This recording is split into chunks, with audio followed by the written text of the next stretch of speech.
प्रिय मित्रों नमस्कार। मैं एस्ट्रो महेश पंडित। आओ कुंडली पढ़ना सीखें भाग 2 में हार्दिक स्वागत करता हूँ। प्रिय मित्रों, पहले जो पाठ था आओ कुंडली पढ़ना सीखें, उसमें आपसे चर्चा की गई किस भाव के द्वारा हम किस चीज़ का विचार करते हैं। इसमें हम चर्चा करेंगे इस भाग में कि किस ग्रह के द्वारा किन चीज़ों का विचार करते हैं। अतः अगर कुंडली आपको ठीक ठीक पढ़ना सीखना है तो एस्ट्रो महेश पंडित चैनल को सब्सक्राइब करिए और कुंडली को पढ़ना सीखने का जो छोटा से छोटा सूत्र है, छोटे छोटे वीडियो के माध्यम से सीख लीजिए। धन्यवाद। आइए शुरू करते हैं कि कौन सा ग्रह जो है हमें क्या बतलाता है, किस ग्रह के द्वारा हमें क्या सीखना चाहिए। प्रिय मित्रों, ग्रहों के द्वारा मनुष्य के शुभ अशुभ का विचार किया जाता है, ये आप सभी लोग जानते हैं। आप कुंडली में देखिए स्पष्ट रूप से जो ग्रह जिस स्थान पे मैंने लिख रखा है वो उस ग्रह का क्षेत्र कहलाता है, और जो ग्रह जिस प्रकार बलवान होता है उसी के अनुकूल उसके जो क्षेत्र होते हैं वो मनोहर और सुंदर कांतिमान होते हैं। हस्तरेखा में देखोगे जाके तो वो क्षेत्र शुभ रेखाओं से युक्त होते हैं, और अगर ग्रह निर्बल है तो ठीक उसी प्रकार उस स्थान का फल विपरीत होता है।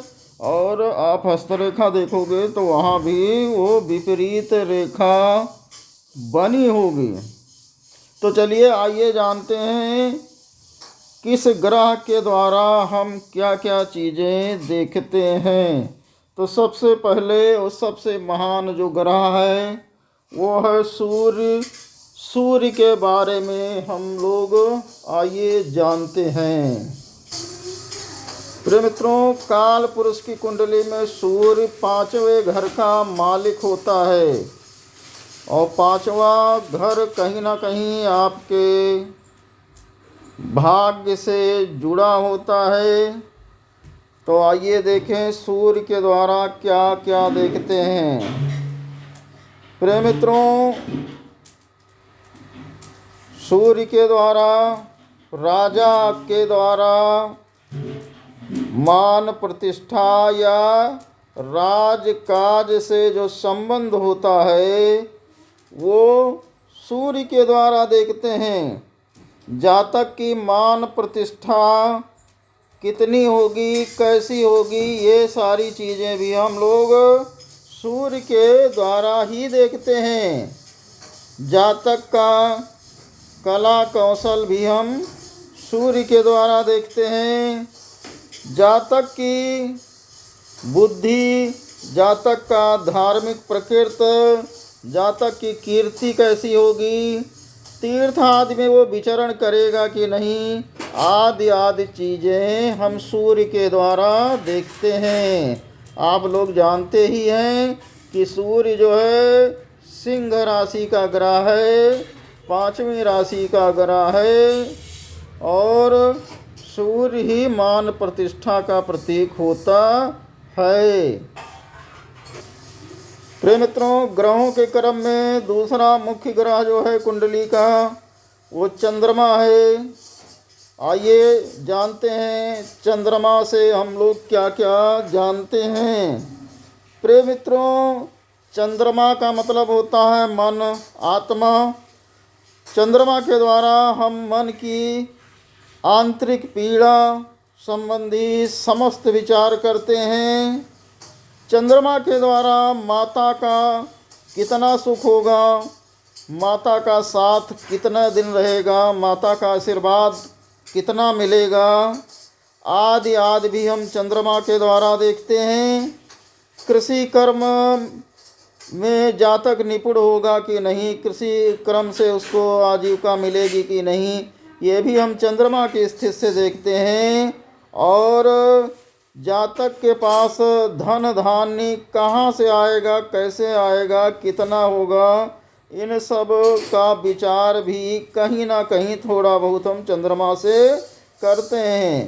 तो ठीक ठीक सुन लीजिए, चंद्रमा के द्वारा हम जातक के मानसिक चिंता, आंतरिक पीड़ा, मन संबंधी जितने समस्त विचार होते हैं, माता के सुख दुख संबंधी समस्त विचार, मातृ पक्ष से संबंधित समस्त विचार और धन धान्य संबंधित कुछ विचार हम चंद्रमा के द्वारा करते हैं। चंद्रमा कहीं ना कहीं मनुष्य का देवता है। चंद्रमा कहीं ना कहीं मनुष्य के मन का भगवान होता है। चंद्रमा अगर अच्छा है तो जातक का मन अच्छा है, चंद्रमा खराब है तो जातक हमेशा चिंतित और परेशान रहेगा। तो चंद्रमा का कुंडली में बहुत अति महत्वपूर्ण स्थान है।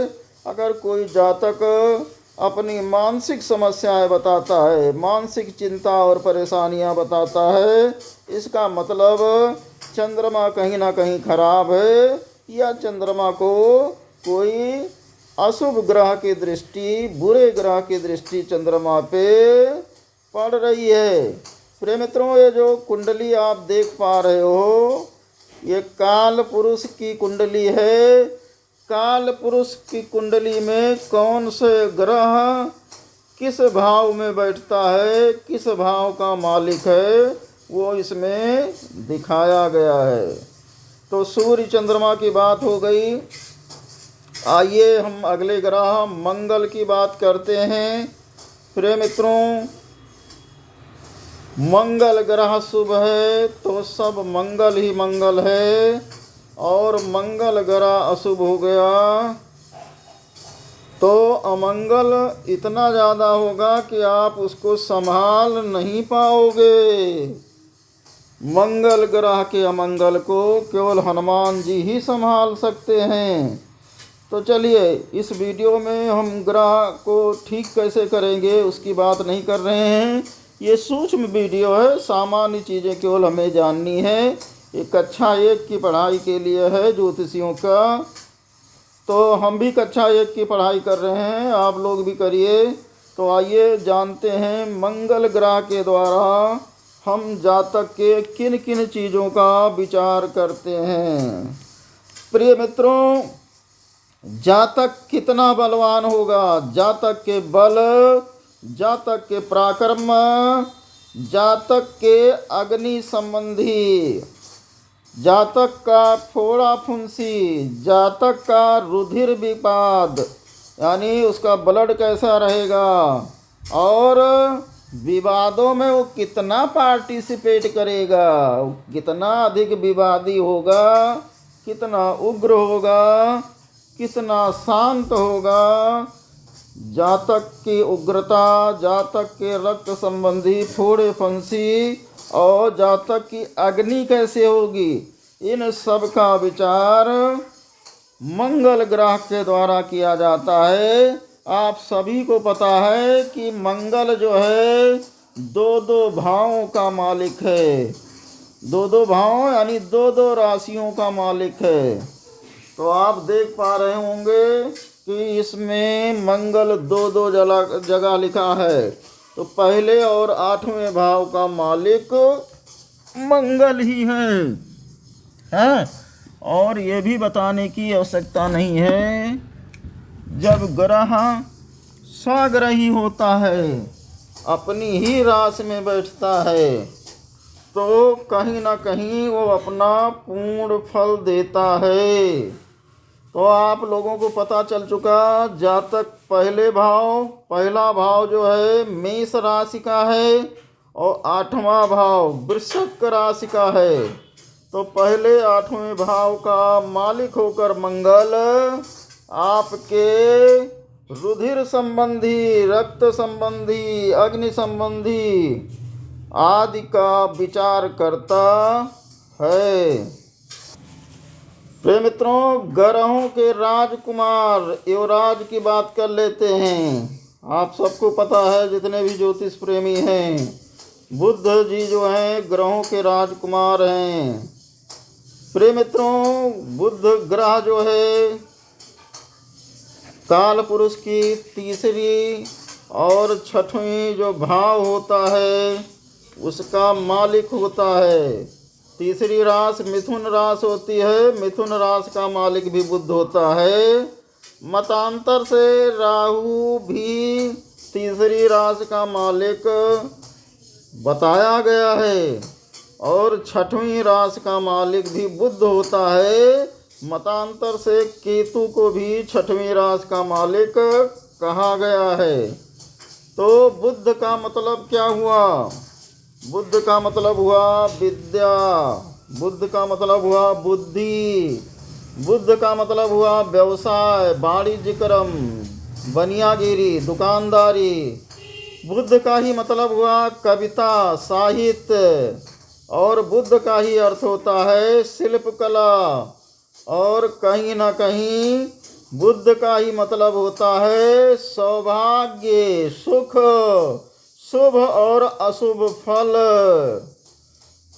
तो आप लोगों को स्पष्ट हो गया होगा बुध कहाँ बैठा है, कैसे बैठा है, किस ग्रह के द्वारा देखा जा रहा है, किस स्थिति में है।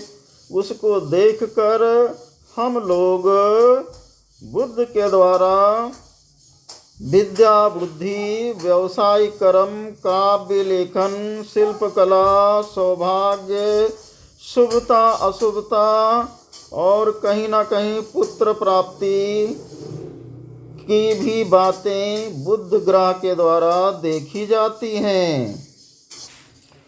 प्रिय मित्रों, आइए हम बात करते हैं गुरु महाराज की। ठीक है, गुरु महाराज कहीं ना कहीं कुंडली के बहुत बड़े लीडर होते हैं गुरु महाराज। तो आइए गुरु महाराज की बात कर लेते हैं। प्रिय मित्रों, आपने देखा गुरु महाराज 12वां भाव और 9वें भाव के मालिक हैं।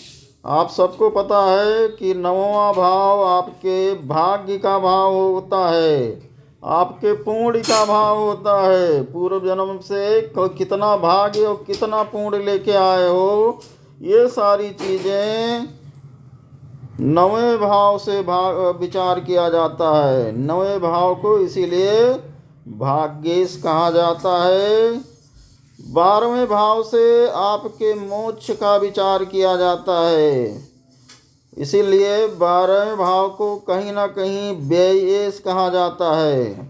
तो आपके मोक्ष का, आपके व्यय का और आपके भाग्य का कर्ता धर्ता विधाता कहीं ना कहीं गुरु महाराज ही होते हैं।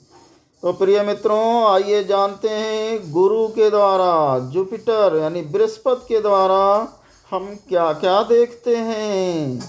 प्रिय मित्रों, गुरु के द्वारा जातक के मान प्रतिष्ठा आदि को देखा जाता है कि जातक को जीवन में कितना सम्मान मिलेगा। कन्याओं का विवाह कराने में भी गुरु महाराज का बहुत हाथ होता है। तो कन्या का विवाह कब होगा, कैसे होगा, किससे होगा, उसका पति कैसा होगा, आदि आदि का विचार भी स्त्री की कुंडली में गुरु महाराज के द्वारा किया जाता है। पुरुष जातक के मान प्रतिष्ठा का विचार भी गुरु महाराज के द्वारा होता है।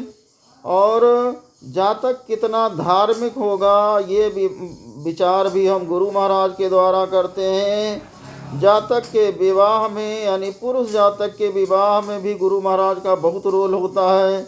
वैसे आप लोगों को जानकारी हो कि शुक्र महाराज जो है पुरुष जातकों के विवाह में ज़्यादा अपना रोल अदा करते हैं। पुत्र और धन धान्य और इस प्रकार के समस्त शुभ फलों का विचार भी गुरु महाराज के द्वारा किया जाता है। देखो, ज्योतिष में एक सिद्धांत है, कहा जाता है कि गुरु महाराज जातक का कभी अहित नहीं करते हैं। ये कहीं ना कहीं जातक के लिए शुभ ही होते हैं। तो गुरु महाराज जो है मान प्रतिष्ठा धन धान्य विवाह पुत्र धर्म आदि के मालिक हैं। तो अगर ये सब हमें देखना है किसी कुंडली में तो गुरु महाराज की स्थिति अवश्य जांचनी चाहिए। प्रिय मित्रों, आप लोग देख पा रहे होंगे शुक्र महाराज दूसरे भाव में लिखे हैं। दूसरी राशि का मतलब होता है वृषभ राशि। तो वृषभ राशि के मालिक होके बैठे हैं शुक्र महाराज। और 7वें में देखा पा रहे हैं कि 7 अंक लिखा है। 7वां जो है तुला राशि है। तो तुला राशि के मालिक भी शुक्र होते हैं, क्योंकि इस कुंडली में ये काल पुरुष की कुंडली है। आप देख रहे हैं दूसरे और 7वें भाव में शुक्र महाराज बैठे हैं। तो इस भाव के कहीं ना कहीं मालिक या जिम्मेदार शुक्र महाराज देते हैं। आप सबको पता है कि दूसरा भाव धन का भाव है और 7वां भाव जातक के पार्टनर का है। वो चाहे लाइफ पार्टनर हो चाहे बिजनेस पार्टनर हो। तो अगर हमें लाइफ पार्टनर या बिजनेस पार्टनर का विचार करना है तो हम शुक्र को देखेंगे। वो कहाँ किस स्थिति में कितनी डिग्री में बैठा है और किन किन ग्रहों के द्वारा देखा जा रहा है और किन राशियों में बैठा हुआ है, ये सब हम शुक्र के लिए देखेंगे। तो आइए जानते हैं शुक्र के द्वारा हम लोग क्या क्या देखते हैं। प्रिय मित्रों, शुक्र के द्वारा विवाह देखते हैं। पुरुष जातक का विवाह कराने में शुक्र महाराज का ही रोल है। तो किसी भी पुरुष का विवाह अगर आप विचार रहे हो तो आप देखो शुक्र महाराज बैठे कहाँ हैं, किस राशि में बैठे हैं और किन ग्रहों के द्वारा देखे जा रहे हैं। फिर आप बताएं विवाह कब होगा, कैसे होगा, किससे होगा। तो शुक्र के द्वारा विवाह देखे हैं और कहीं ना कहीं पत्नी का सुख भी शुक्र महाराज के द्वारा ही देखते हैं। आपके बिजनेस पार्टनर का सुख सहयोग प्रेम स्नेह सब कुछ हम शुक्र के द्वारा देखते हैं। जातक कितना प्रतापी ऐश्वर्यशाली होगा ये भी हम शुक्र महाराज के द्वारा ही देखते हैं। प्रिय मित्रों, जातक कितना सुंदर होगा, उसका स्वरूप कैसा होगा, ये भी हम शुक्र महाराज के द्वारा ही देखते हैं। जातक को स्त्री सुख कितना मिलेगा, कब तक मिलेगा, सारा कुछ शुक्र महाराज ही बताते हैं। और जातक अमोद प्रमोद में कितना ज़्यादा रुचि लेगा ये भी शुक्र महाराज ही बताते हैं। और जातक के वास्तविक ज्ञान की चर्चा अगर करनी है तो हमें शुक्र की स्थिति देखनी चाहिए। प्रिय मित्रों, आइए सृष्टि के सबसे खतरनाक ग्रह जिससे पूरी दुनिया डरती है, देव धनुष मानव कोई भी हो जिनसे डरता है वो है शनि महाराज। आइए देखते हैं शनि महाराज की स्थिति क्या होती है। प्रिय मित्रों, शनि महाराज 10वें और 11वें भाव के मालिक हैं। 10वें 11वें भाव का मतलब हुआ मकर राशि, कैप्रिकॉर्न कुंभ राशि, एक्वेरियस के मालिक हैं। तो कहीं ना कहीं ये शनि महाराज जो हैं जातक के बहुत सारी चीज़ों के मालिक होते हैं। और आपको मैं बताऊं कि 10वें भाव कर्म का भाव है। आप कौन सा कर्म करोगे, किस कर्म के द्वारा आपकी आजीविका चलेगी, आपकी नौकरी वगैरह लगेगी कि नहीं लगेगी, ये सारी चीज़ें भी हम 10वें भाव के द्वारा देखते हैं। और आपके व्यवसाय नौकरी या कार्यों के द्वारा आपको कितना लाभ मिलेगा, किस चीज़ से आपको लाभ मिलेगा, ये हम 11वें भाव से देखते हैं। तो 10वां भाव कर्मेश है और 11वां भाव आपका लाभेश होता है। तो आपके कर्म और आपके लाभ दोनों के मालिक शनि महाराज होते हैं। ये जान लीजिए, शनि महाराज का शुभ होना अति आवश्यक होता है। चलिए आइए जान लेते हैं शनि ग्रह के द्वारा हम लोग कुंडली में किस किस चीज़ का विचार करते हैं। जातक को सबसे पहले कितना क्लेश मिलेगा, कितना कष्ट मिलेगा, कितनी झंझटें मिलेंगी, कितनी परेशानियां मिलेंगी, इनका विचार हम शनि महाराज के द्वारा करते हैं। जातक को सुख मिलेगा भी कि नहीं मिलेगा, इसका विचार भी शनि महाराज के द्वारा किया जाता है। जातक को कितनी और कितने प्रकार की पीड़ा मिलेगी, कैसे मिलेगी, ये सारी चीज़ें शनि महाराज के द्वारा देखती हैं। जातक किसी व्यसन में, बुरे व्यसन में फंसेगा कि नहीं फंसेगा, ये भी शनि महाराज के द्वारा देखते हैं। जातक कितना धूर्त चंडाल ये सब होगा, ये भी शनि महाराज के द्वारा देखते हैं। जातक की मृत्यु कब होगी, कैसे होगी, यानी मृत्यु तुल्य कष्ट कैसे प्राप्त होंगे, और आप कह सकते हो दुनिया के जितने विविध प्रकार के कष्ट होते हैं, आदि आदि का सबका विचार शनि महाराज के द्वारा किया जाता है। प्रिय मित्रों, राहु केतु का चर्चा नहीं की, वो छाया ग्रह हैं और राहु केतु जिस भी ग्रह के साथ जिस भाव में बैठेंगे उसके अनुसार अपना फल देते हैं। आप सभी जानते हैं ग्रह मुख्य तो 7 ही हैं, इसलिए 7 ही ग्रहों की मैंने चर्चा की।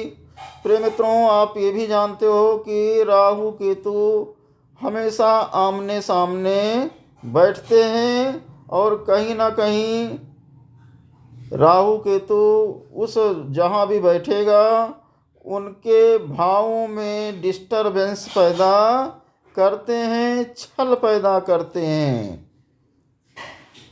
चलिए, तो आपने देखा कुछ प्रमुख योग कारक ग्रहों के बारे में। जो चर्चा हुई वो उन चीज़ों के लिए योग कारक हैं। इन ग्रहों को देखकर जातक के बला बल, सुख दुख, मान सम्मान आदि का विचार हम लोग करते हैं। प्रिय मित्रों, वीडियो अगर अच्छा लगता है, कंटेंट आपको लगता है कि इस कंटेंट में कोई जानकारी है, तो वीडियो को लाइक शेयर करिएगा, कमेंट करिएगा। और भी अगर अच्छा लग रहा है और भी कुंडली के बारे में अगर आपको जानना है तो एस्ट्रो महेश पंडित को सब्सक्राइब करिए। राधे राधे, धन्यवाद।